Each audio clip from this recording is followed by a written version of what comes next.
Welcome back to Cheaper Pop Culture, the only show on the internet that truly smells what The Rock is cooking.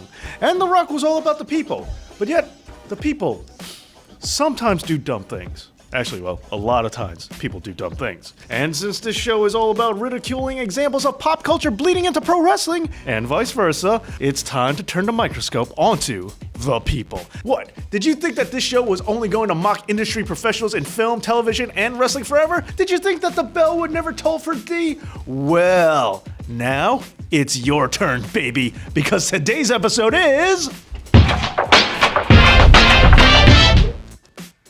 South Park debuted in 1997, which was just in time for the boom period. And with the show's very simplistic art style that almost anyone could do, and with the show's success lining up with wrestling's, well, I guess it was no surprise that these two things would merge together. Fans just started bringing signs featuring wrestlers drawn in the South Park style.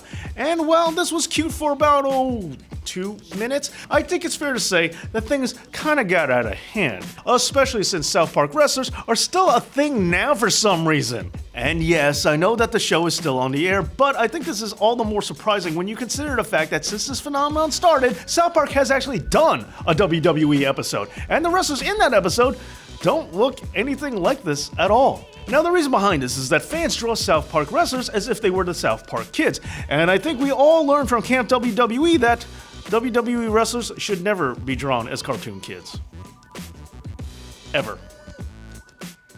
Next up, the big head signs. Now, this only appears to be a minor trend, although it is seeping its way into WWE 2K19, but I still think it bears mentioning. Now, I'm pretty sure this first started in legitimate sports, where an entire sign would just be the face of someone. No clever phrasing, no nothing, not even a full rectangle, just a face. That's it. Now sure, some would say simplicity is best, but there are also others who complain when fast food restaurants started replacing numbers on their cash registers with pictures.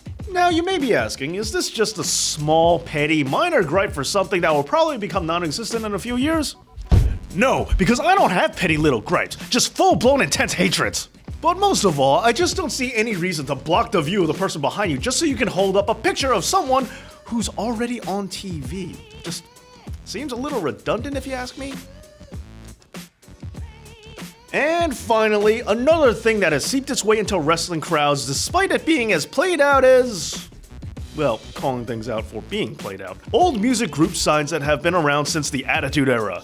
Well, not really surprising seeing that there's a faction called the Freebirds, but I'm talking about two specific groups in particular. Now look, to be honest, I never understood what was the deal with the whole Juggalo thing. Okay, great, ICP likes wrestling, I understand there's correlation there, and I know that the group Twisted has something to do with the Insane Clown Posse, or at least I think they do, or I might just be lumping them in together, I'm really not sure. But the point is, the Hatchet Man symbol and the ICP logo can still be seen in crowds even now, and again, I'm pretty sure both groups have had their biggest surges in popularity not recently. So all you guys still representing and still keeping it alive, I hope you're all perfectly fine being known as this generation's version of that guy that wouldn't let disco go, and we're still wearing leisure suits even in the 80s.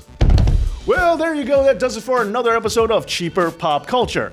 Join me next time if you like cookies.